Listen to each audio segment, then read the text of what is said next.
One time that's In a zombie apocalypse, it's best not to get too attached to anyone. Welcome to WatchMojo.com, and today we're counting down our picks for the top 10 shocking deaths from The Walking Dead.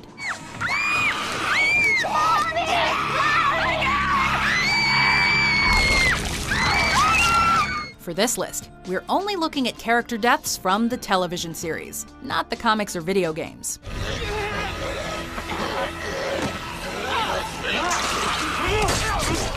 Also, we're defining death as the transition from living to dead, meaning that shocking zombie deaths, such as Merle's and Sophia's, are not being considered. It almost goes without saying, but this list comes with a major spoiler alert.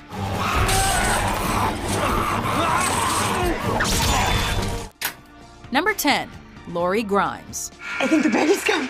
If The Walking Dead has taught viewers anything, it's that no character is safe. Children, the elderly, the physically fit, they all taste the same to a walker. We have to get back to our cell block and have Herschel help. We can't risk getting caught out there. You're gonna need to give birth to this baby here. Simply put, the world Rick and his group inhabit is one that's been subjected to a great equalizing force, an unyielding lethal threat in the form of walkers. We will survive.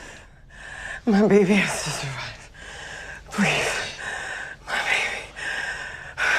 For all of us. But even after 2 seasons of death, we never thought they'd kill a pregnant woman.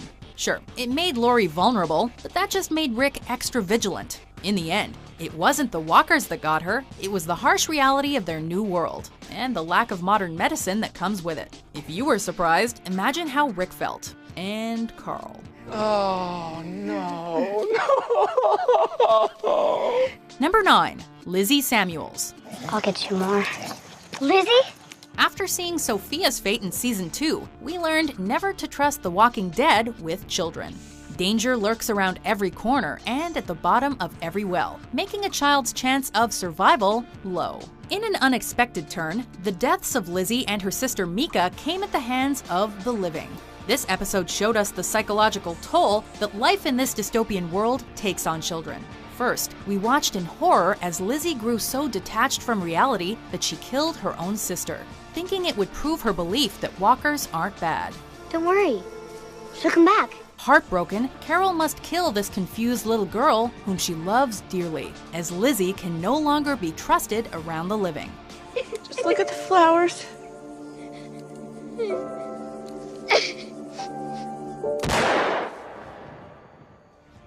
Number 8, Jesse, Sam, and Ron Anderson.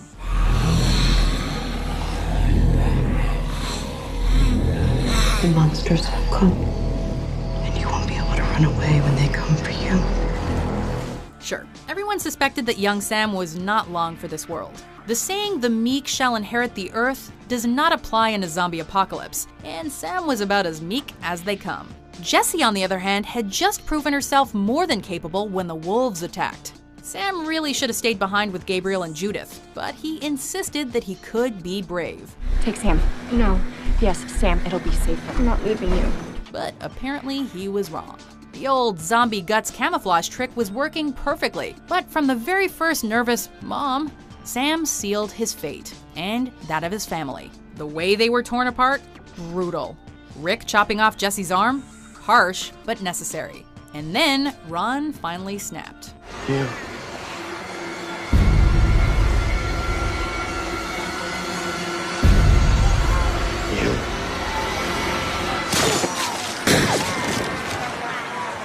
Number 7, Dale Horvath. And I'm not going anywhere. Okay. So let's talk about this like men. This one hurt, both for viewers and for Dale. But that's how it goes. You let your guard down for 1 second, and some half-rotten corpse is gonna wander up and take a chunk out of you. Damn it, Dale, why did you spend so long staring at the disemboweled cow rather than looking for the cause? Before Herschel warmed up, Dale was the grandfather figure and moral compass of the group, and his sudden loss hit them hard. Sorry, brother. His death also taught us that walkers can do just as much damage with their hands as with their teeth. It was hardest on Carl, however, who hadn't killed that damn walker when he had the chance.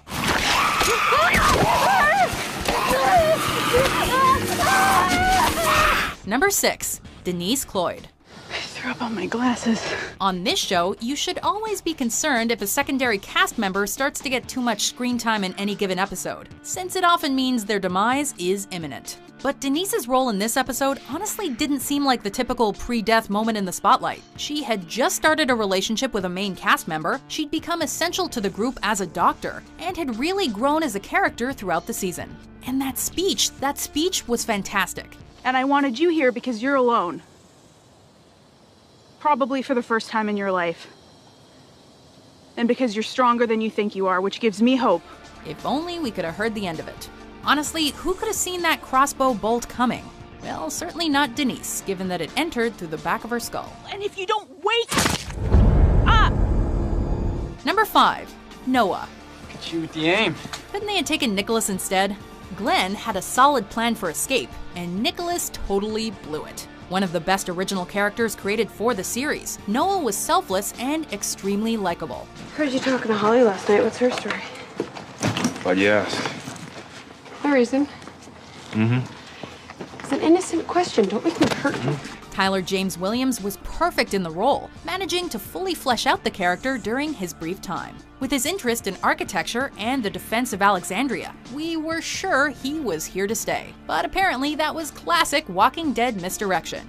We do appreciate the irony of the manner in which he died, though.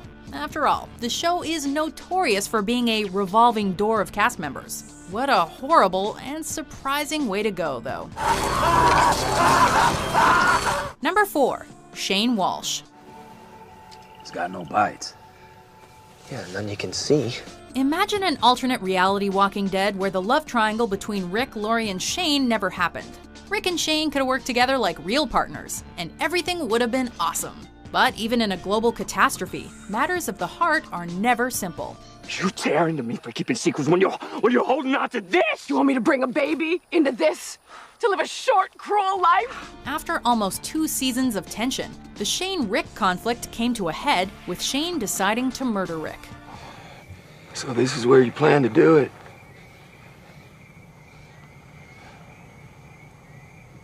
It's as good a place as any. We never expected him to succeed, but we also didn't think Rick could bring himself to kill his once best friend. Didn't it seem like Rick had talked him down? Then the knife flashed. In the end, Shane had broken Rick's trust beyond repair and left him no choice. Damn you for making me do this shit! This is you, not me! You did this to us! Oh, and zombie Shane's death was equally shocking. It's not what it seems, please. Number 3. Beth Green. You keep telling yourself you have to do whatever it takes just until this is all over. We accept that The Walking Dead isn't concerned with our feelings, but this felt unnecessarily cruel. We spent half a season following the group's search for Beth. First, the joyous reunion between Beth and the group is dampened when Lieutenant Dawn Lerner reveals that she will not let Noah leave with them. No, I just need Noah.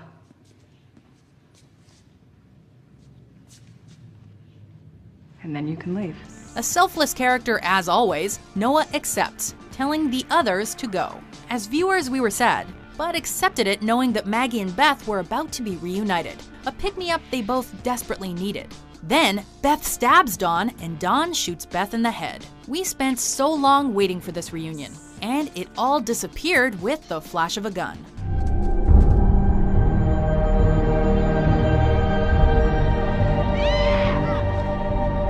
Number 2. Herschel Green.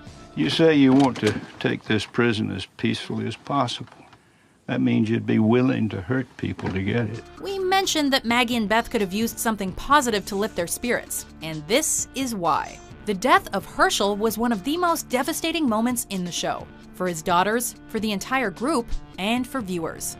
In many ways a Dale 2.0, he was wise, a moral compass, a testament to the adaptability of survivors in this new world, and a constant source of hope. He not only survived being bitten, but also a subsequent back alley-style leg amputation. He'd been through so much, we figured the showrunners would finally cut him some slack. We watched the screen riveted, convinced that Rick's moving speech would surely trump the governor's bloodlust. Now you put down your weapons, walk through those gates. You're one of us. And then the sword dropped. Liar.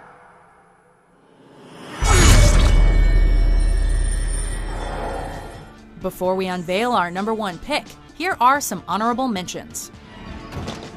Brought a toilet paper?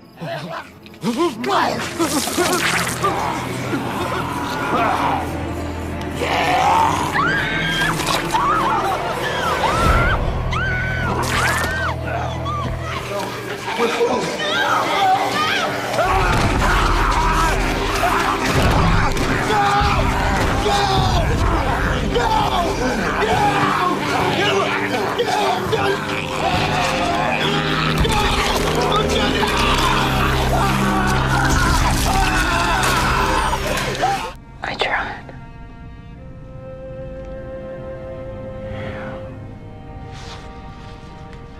You did. You did.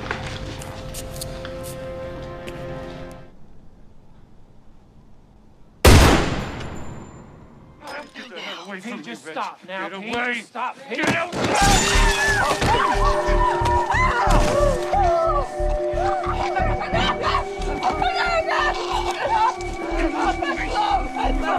Listen to him! Listen to him! Besides, I already made you a promise.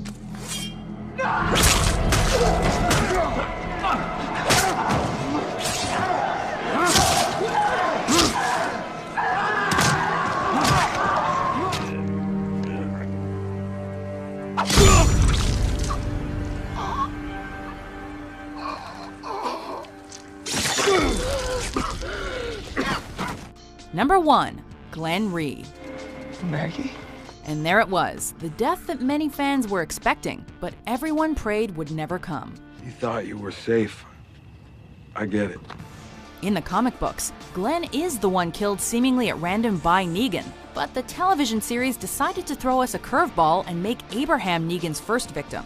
Oh, look at that! Taking it like a champ! Fuck. My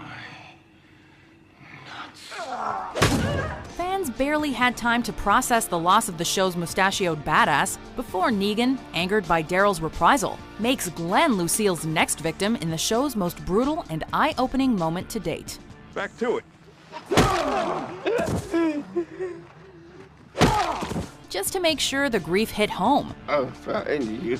Rick later dreams of a future made impossible by Negan, where all the characters, including Abraham, Glenn, and Glenn's unborn child, are enjoying a beautiful picnic together.